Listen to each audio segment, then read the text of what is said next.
अस्सलाम वालेकुम दोस्तों, welcome back to our channel find Urdu. Storm का मतलब है एक बहुत तेज़ और शिद्दत वाली हवा, बरसात या तूफ़ान जो अक्सर तबीयत और इंसानी ज़िंदगी को असरअंदाज करती है। स्टॉर्म अक्सर स्ट्रॉन्ग विंड्स, बारिश, बिजली और कभी कभी स्नोफॉल के साथ आती है, जो ख़ास तौर पर समुंदर और ओपन एरियाज़ में ज़्यादा असरअंदाज होती है। जैसे कल रात बहुत बड़ा स्टॉर्म आया और बहुत से दरख्त गिर गए।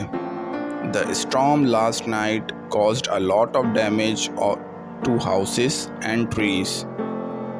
कल रात के तूफ़ान ने घरों और दरख्तों को बहुत नुकसान पहुंचाया। स्टॉर्म का मतलब है वो शिद्दत वाली हवा और बरसात जो आसपास के इन्वायरमेंट को बहुत ज़्यादा असरअंदाज करती है। तो दोस्तों, ये था स्टॉर्म लफ्ज़ का मतलब। उम्मीद है अब आपको समझ में आ गया होगा। मिलते हैं नेक्स्ट वीडियो में। शुक्रिया।